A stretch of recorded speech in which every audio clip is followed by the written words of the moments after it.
Brevard County investigators are actively looking for a group of shooters responsible for opening fire in a Melbourne neighborhood. Roughly 50 shots were fired before the gunfire ended on East University Boulevard. Incredibly, no one was hit, but 2 people were injured. Channel 9's Melanie Holt has been following this shooting all day. And Mel, the police chief is calling this a retaliation. We found out that there was a stabbing out in front of Lizzie's restaurant on East University Boulevard on Monday. And then yesterday, those shots rang out.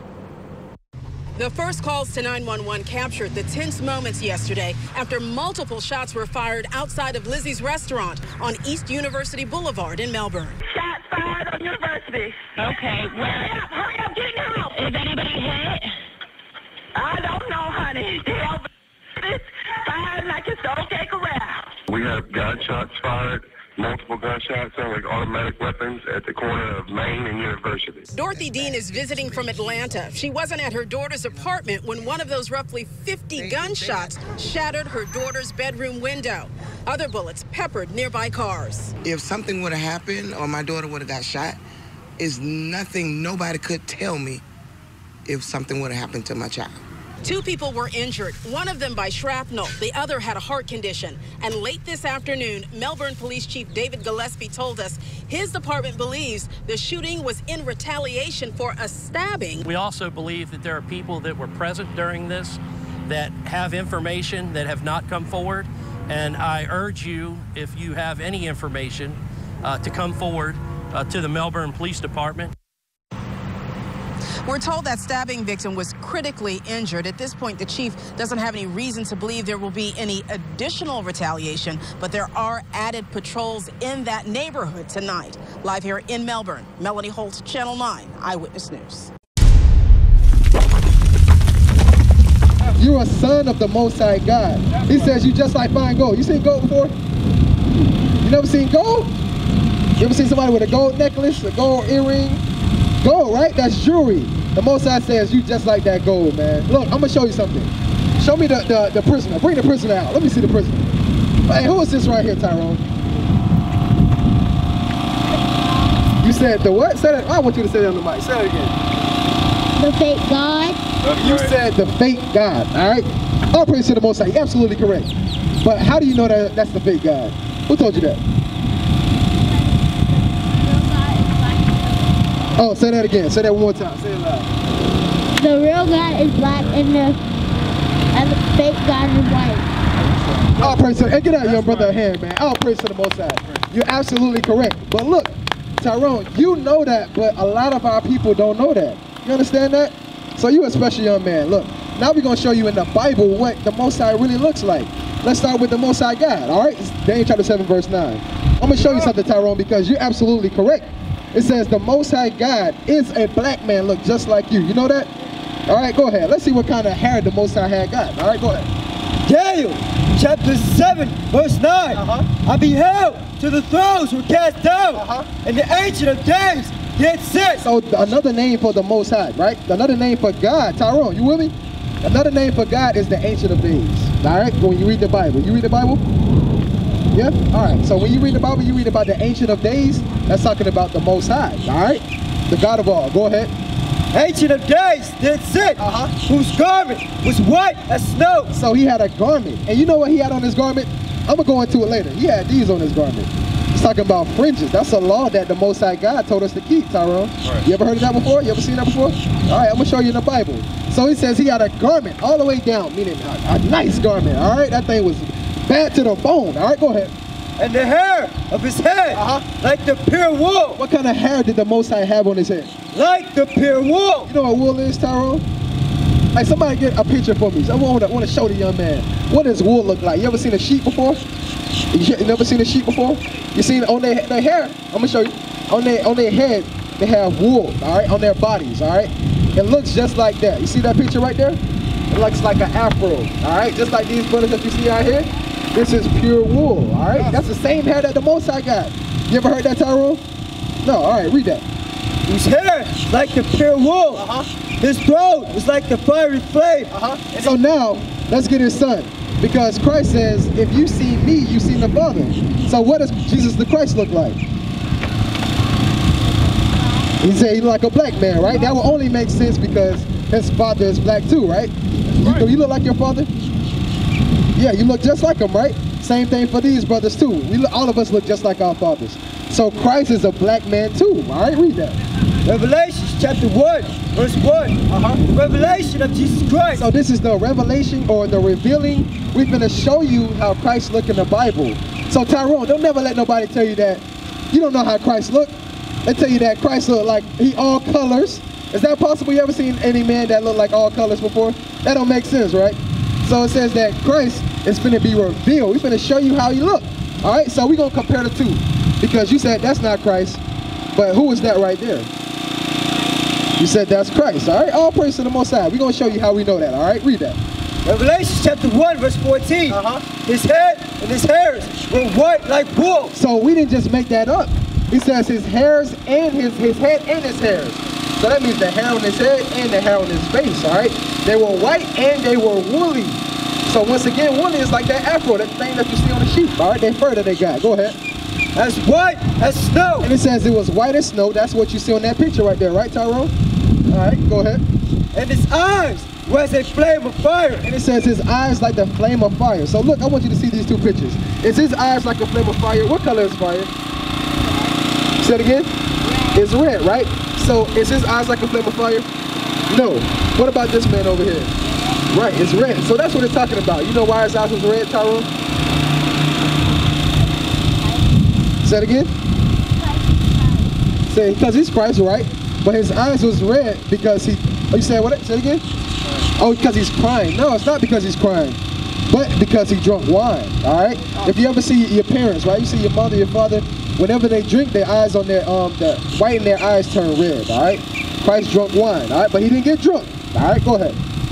His eyes were as a flame of fire, and his feet like unto fine brass. It says his feet like unto fine brass, all right? So what color is brass, Tyrone? Let me ask you that. You know what brass is? You ever seen an instrument like a trombone or a trumpet? What color is that? It's like gold, right? It got like a little brown tint to it. So it says his feet.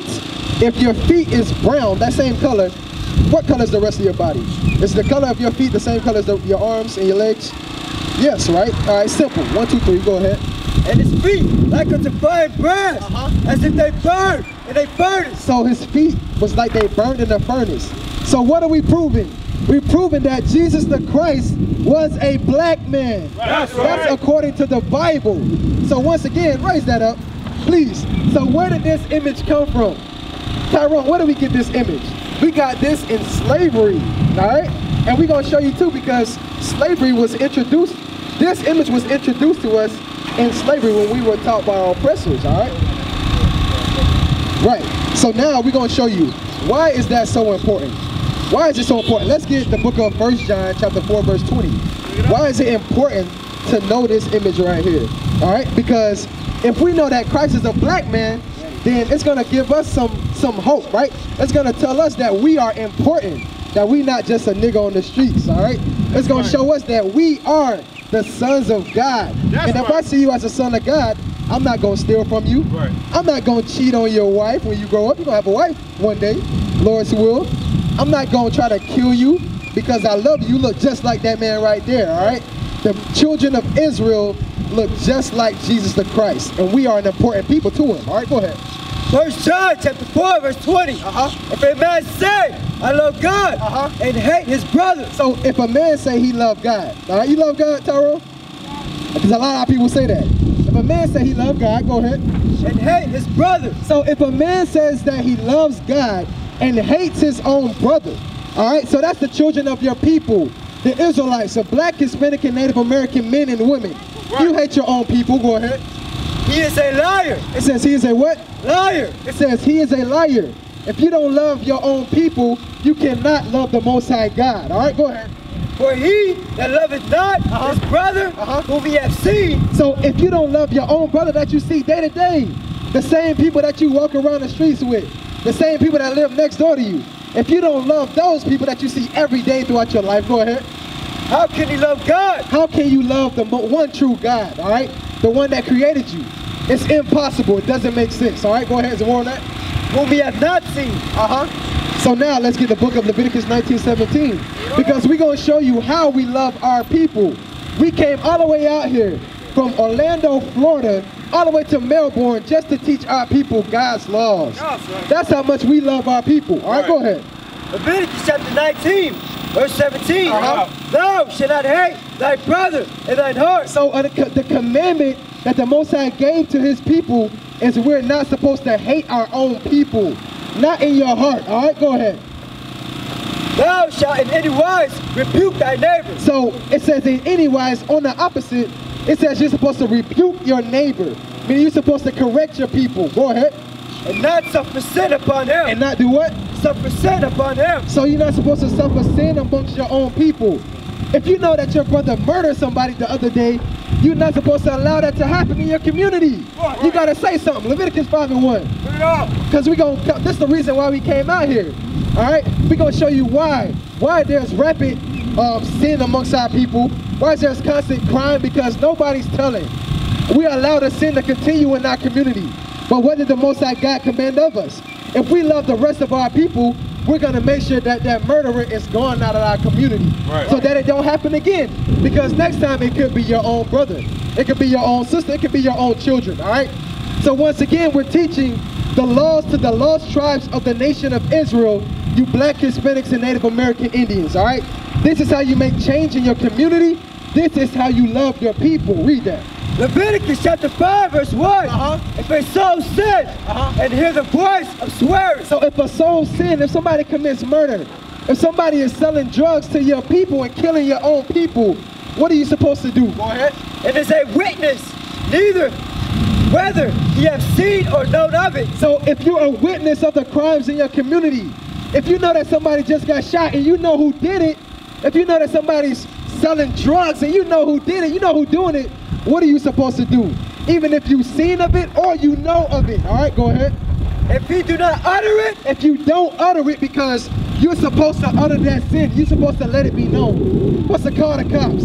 Why? Because you don't want that to spread amongst your own people. You don't want that sin to continue to go on. All right, go ahead. Then he shall bear his iniquity. And you're going to bear that iniquity. That's what the Most High God says. But if you really love your people, you're going to make sure that it don't happen again. All right? So let's go back to Leviticus 19. So once again, we out here to make change in our community. The way we do it is we got to step up. As a Black man, we got to step up and we got to make change. The only way that our community is going to change is because we got to stand up and then everybody else is going to follow. After the Black man stands up, the woman is going to follow. After the woman stands up, the children are going to follow. But first, we need leaders. Psalms 94 verse 16. That's the thing. Our people are scared to make change. We scared to be we scared to be seen as the bad person in the community. We don't want nobody to say, he a snitch. Snitches get stitches, right? We don't want to be that bad guy. Right? We want to go along with what everybody else doing. But the Most High God says he's looking for men that's going to stand up and not going to care about what everybody thinks. Go ahead. Psalms 94 verse 16. Go ahead. Who will rise up for me? So the Most High God got a question for the Black and Hispanic men. He said, what? Who will rise up for me? Who going to rise up for the Most High? Who going to rise up for the Most High God of Israel? Speaking to you Black and Hispanic men. Who gonna rise up for the Most High God? Go ahead. Against the evildoers. Against who? The evildoers. The evildoers. That's the ones that's in the midst of sin.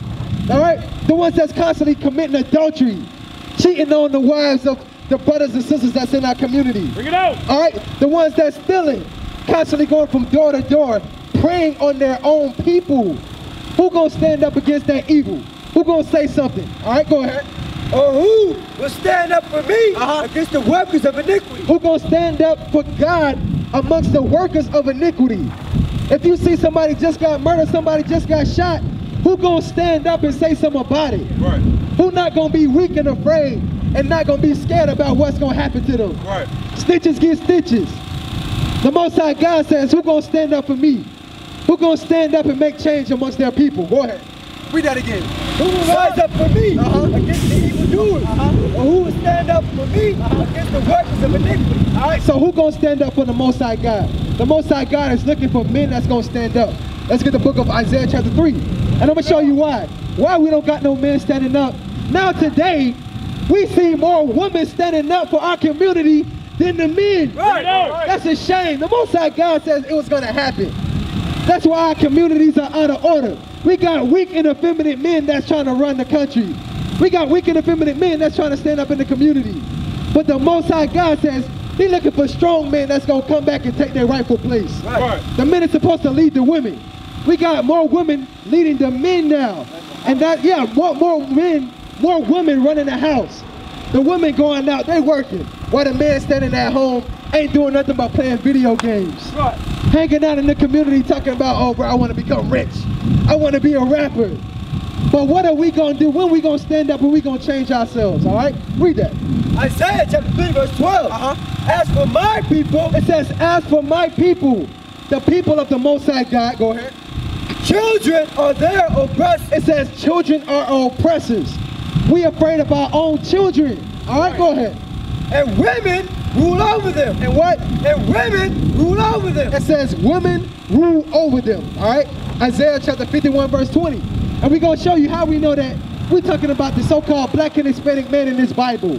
How we know that this talking about the black and Hispanic women. The women rule over us, all right? The women are the ones that's taking charge. But let's see, what is the black man doing? While the women on the scene, they actually taking chance, they actually making things happen. What are the men doing? Go ahead. Isaiah chapter 51 verse 20. Thy sons have fainted. They lie at the head of all the streets. It says the sons of God have fainted. We have fainted from the laws of the Most High God. Right. We hate God's laws. Right. All right, go ahead.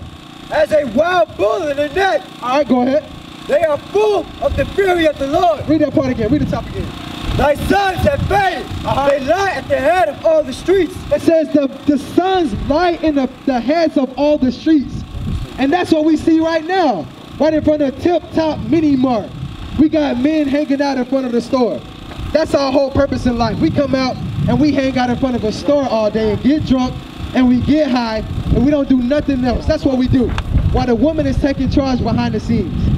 It says, what? Read that again. Thy sons have fainted. They lie at the head of all the streets. As a wild bull in a net. They are full of the fury of the Lord. Right, go ahead. The rebuke of thy God. Therefore, hear now this, thou afflicted and troubled. Hosea chapter 5 verse 15. So once again, we're showing you why these things are occurring to our people. We know why we hanging out in front of the street corners, because we feel like we don't got nothing left. All right, we don't have nothing else to do in life. We don't have no purpose.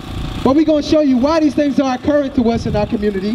Why are we constantly being oppressed? Because we broke God's commandments, we broke God's laws. Hey brother, right here. Hey brother with the gold chain. Brother with the gold chain, let me ask you a question. Come here right quick. Let me talk to you, bro. All right, go ahead. Hosea chapter 5 verse 15. I will go and return to my place till they acknowledge their offense. So the Most High says he's going to go and return to his place. So it don't matter if you got a gold chain with the praying hands. Don't matter if you got a chain, a Jesus piece on, and say that you're near to God. He says he's going to go and return to his place. That means that the Most High not dealing with you. No. All right? He's not dealing with our people at this very moment. Go ahead. Till they acknowledge their offense. He's not going to deal with us until we acknowledge our offense. Until we understand that we are in the midst of sin and we are breaking God's laws. Right. All right, one more scripture. Ecclesiastes 12:13. All right, go ahead. I'm sorry. Till they acknowledge their offense and seek my face in their affliction. So in our affliction, we constantly get shot down. No justice, no peace. Black Lives Matter. It says in our affliction, us constantly working a 9-to-5 overtime and we still can't pay the bills. Right. In our affliction, then that's when we're going to seek the Most High. Because that's the only time our people want to go to church. We only go to church when things get bad. Right. So the Most High God got to make it bad for us so that we will seek his face. And that's coming back to his laws, statutes, and commandments as Israelites. All right? Right. So listen up, black men. You are an Israelite according to the Bible. You're not black. You're not African American. You're the sons of God. That's right. Hosea chapter 5 verse 15. I will go and return to my place. Ecclesiastes 12:13. All right, we're going to leave off with this. So what's the whole purpose for us? Why are we set up? Why are we out here? We are out here because we are on this earth only to keep God's commandments. Right. That's the reason why we out here, to teach our people. This is the whole duty, the only reason why we got breath in our body. Read that. Ecclesiastes chapter 12, verse 13. Let us hear the whole conclusion. So let us hear the whole conclusion. What's the purpose of us being on this earth? Why are we still here to this very day? Go ahead. Let us hear the conclusion of the whole matter.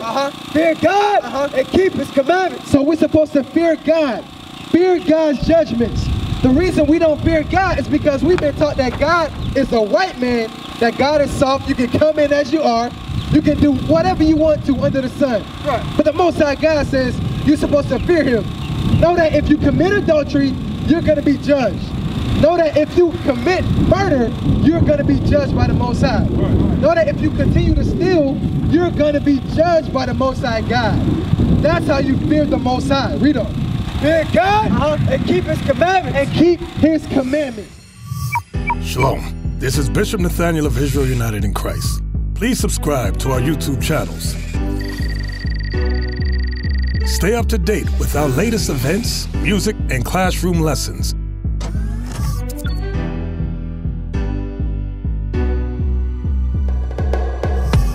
IUIC plans to continue visiting different countries where this gospel has not been preached before. IUIC needs your help in pushing this truth.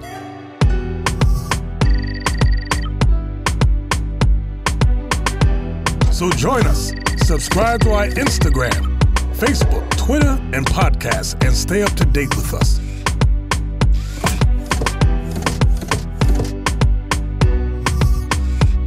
For more information, please visit www.israelunite.org.